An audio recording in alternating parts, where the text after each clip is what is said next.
मालवा के लिए कांग्रेस बीजेपी की खास रणनीति। बीजेपी को संघ का सहारा तो कांग्रेस को 5 सूत्रीय फार्मूले पर भरोसा। नई प्लानिंग से मिटेगा मालवा में मात का डर। नमस्कार, मैं हूं हरीश देवेकर और आप देख रहे हैं न्यूज स्ट्राइक।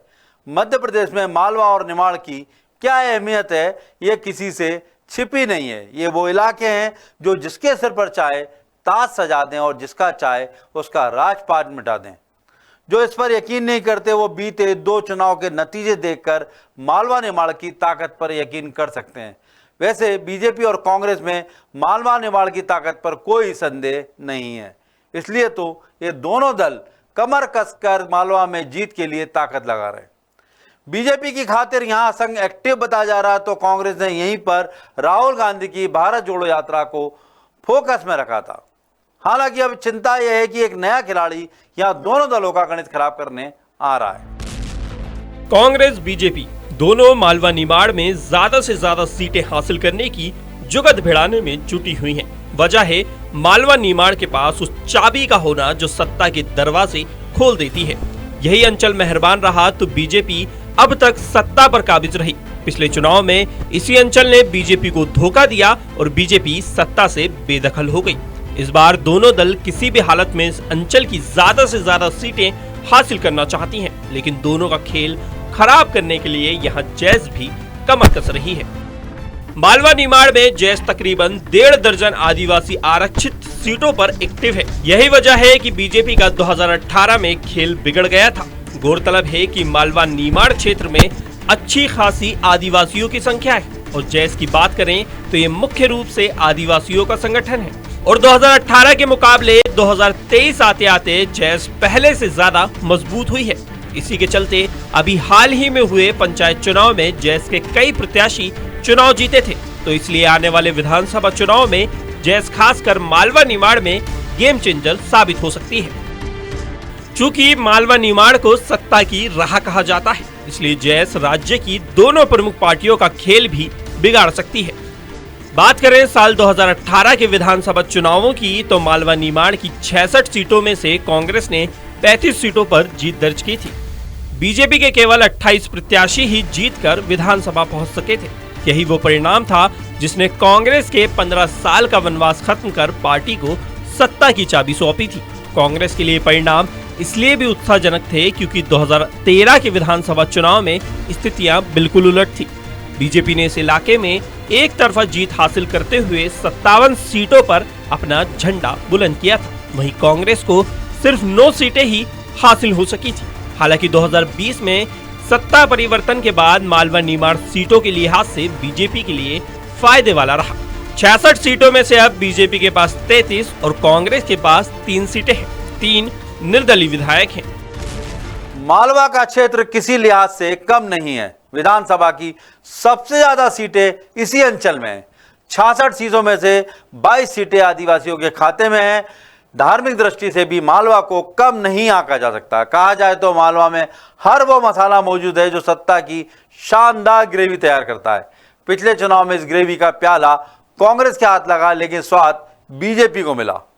इस बार कांग्रेस की प्लानिंग पक्की है और बीजेपी की सांसें थमी हुई है, जिसके लिए फिलहाल ऑक्सीजन मास्क बनने का जिम्मा संघ ने संभाल लिया है।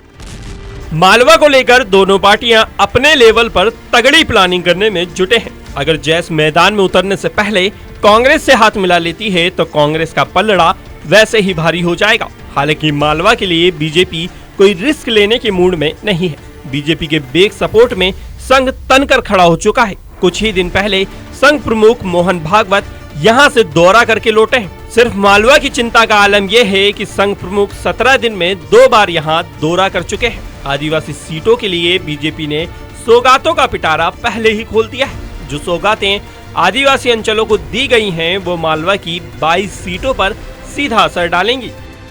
देखिए, मध्य प्रदेश में अगला विधानसभा जो चुनाव होगा उसमें भारतीय जनता पार्टी का पूरा फोकस मालवा पे इसलिए है कि इस बार ग्वालियर और बिंद में बहुत बुरी स्थिति है बीजेपी की। कोई माने ना माने, बीजेपी को यदि उम्मीद सबसे ज़्यादा है तो वो मालवा से है, निमाड़ से है, और यही कारण है कि भारतीय जनता पार्टी ने मालवा और निमाड़ पर फोकस किया हुआ है।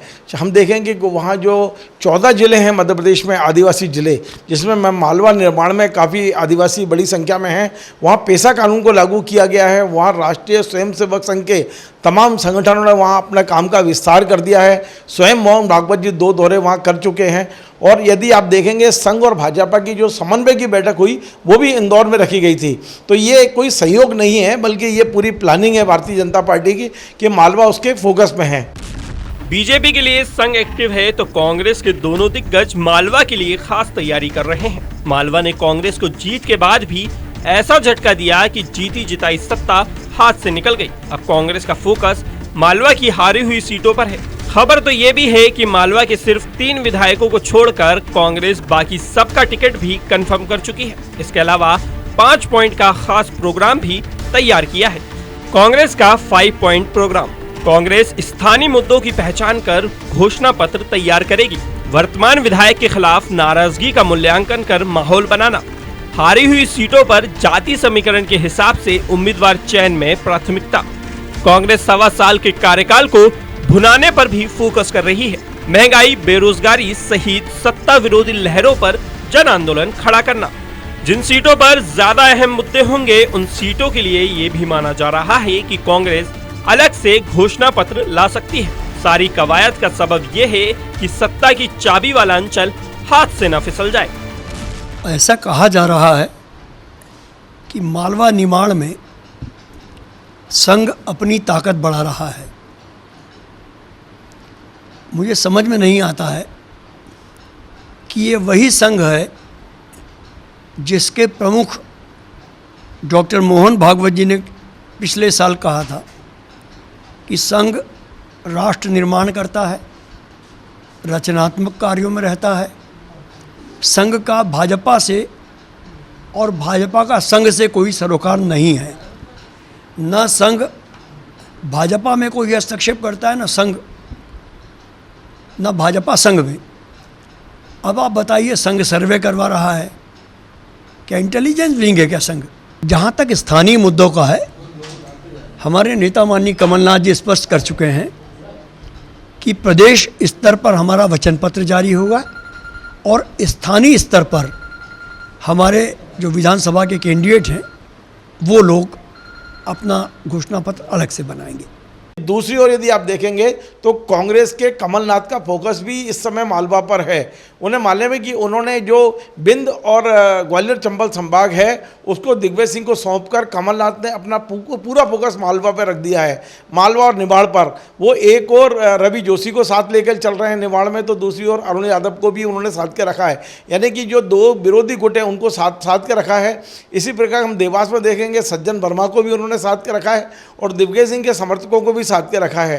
कांग्रेस ने मालवा निमाड़ के अधिकांश जो चुनाव लड़ने वाले विधायक, संभावित विधायक हैं, उन्हें संकेत दे दिए हैं। हमारे पास सूचना है कि इंदौर में जो सबसे सुरक्षित सीट है, जो क्रमांक 2 मानी जाती है, रमेश मेंदोला वाली, उस सीट पर चिंटू चौकसे को कमलनाथ जी ने फ़ोन करके बोल दिया है, जो नेता प्रतिपक्ष नगर निगम में, कि आप तैयारी करिए, आपको चुनाव लड़ना है। तो आप सुनिए कांग्रेस का काम कितना एडवांस चल रहा है। 6 महीने पहले उन्होंने लगभग 70-80% जो चुनाव के दावेदार हैं उन्हें संकेत दे दिया कि आप अपना काम चालू कर दीजिए।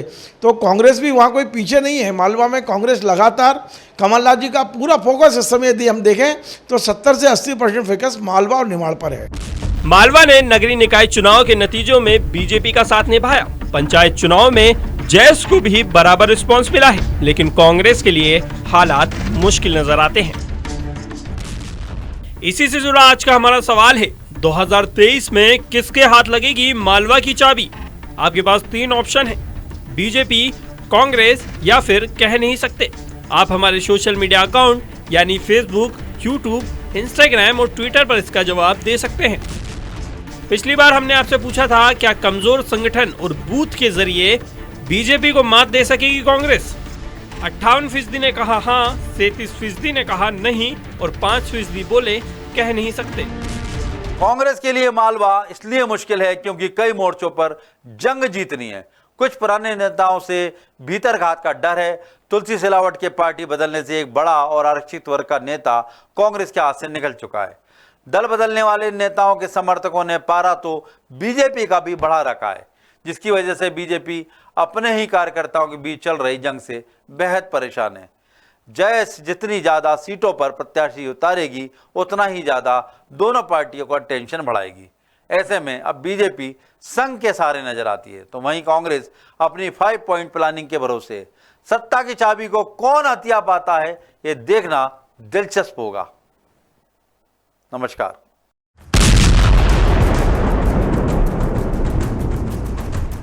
द सूत्र की खबरों को देखने के लिए प्ले स्टोर और एप्पल स्टोर से डाउनलोड करें हमारा ऐप द सूत्र। आप हमारी खबरें thesutra.com पर भी देख सकते हैं। Social media platforms Twitter, Facebook और इंस्टाग्राम पर भी हमें फॉलो कर सकते हैं। साथ ही यूट्यूब पर भी हमें सब्सक्राइब करें। यदि आपकी नहीं हो रही कोई सुनवाई और आपके पास है कोई खबर, तो हमारे व्हाट्सएप नंबर 70000024141 पर भेजिए और बनिए हमारे सूत्र।